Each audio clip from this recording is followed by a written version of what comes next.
بسم اللہ الرحمن الرحیم۔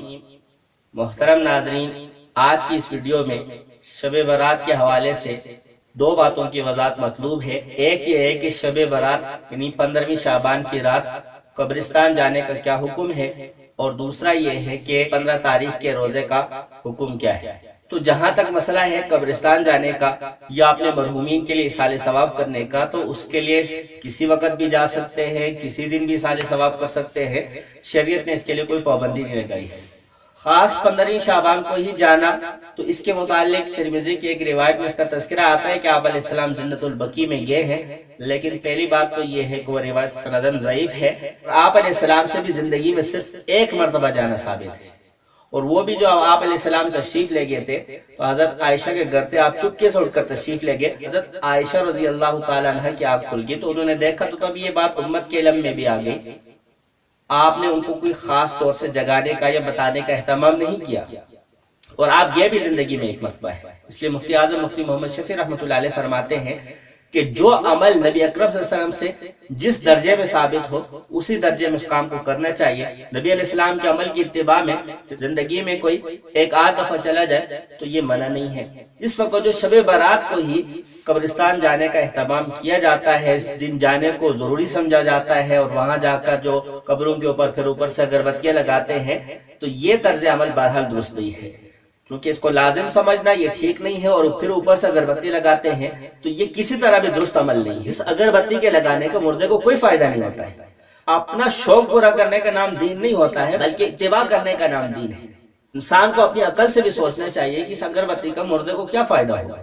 مردے کو فائدہ تو اس بات سے ہوتا ہے کہ جو اگربتی جتنے پیسوں کی تم نے لی ہے اس کو صدقہ کر دیتے تو مردے کو اس کا ثواب پہنچتا، اوپر لگانے سے کیا ملے گا۔ تو لہٰذا اس عمل سے اپنے آپ کو بچانا چاہیے، لازم سمجھے بغیر کبھی کبھار کسی سال انسان چلا جائے تو منع نہیں ہے۔ ہاں اگر کوئی لازم سمجھ کے جائے گا اور اس طرح کے خرافات کرے گا تو اس صورت میں پھر جانا درست نہیں ہے۔ 15ویں شعبان کے روزے کا حکم کیا ہے، اس بارے میں ذخیرہ حدیث میں ایک ہی حدیث آتی ہے جو حضرت علی رضی اللہ تعالیٰ عنہ سے منقول ہے، سنن ابن ماجہ میں آئی ہے، کہ جس میں فرمایا قوموا لیلہا صوموا نہارہا، کہ اس کی رات میں قیام کرو اور دن میں روزہ رکھو۔ لیکن یہ جو حدیث آئی ہے اس کی سند میں ایک راوی آئی ہے ابن ابی صبرہ، اس راوی پر ائمہ جرح و تعدیل نے بہت سخت تنقیدیں کی ہیں۔ بعضوں نے کہا کہ یہ آدمی حدیثیں بنایا کرتا تھا، اور بعضوں نے اور سخت قسم کی تنقیدیں کی ہیں۔ اسی وجہ سے بعض محدثین نے تو اس روایت کو موضوع اور من گڑت کہا ہے، لیکن بہرحال موضوع اور من گڑت کہنا تو ٹھیک نہیں ہوگا۔ لیکن اتنی بات ضرور ہے، اس روایت میں ضعف شدید ہے، بہت زیادہ کمزور روایت ہے۔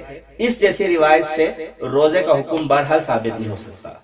لیکن اس کے باوجود استاد محترم شیخ الاسلام مفتی محمد تقی عثمانی صاحب فرماتے ہیں کہ 15 تاریخ کا روزہ رکھا جا سکتا ہے دو وجہ سے۔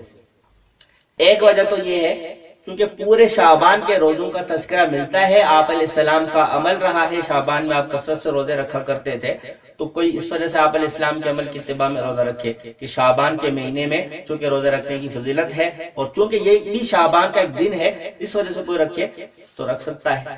اور دوسری طرف یہ ایام بیز میں سے آتا ہے۔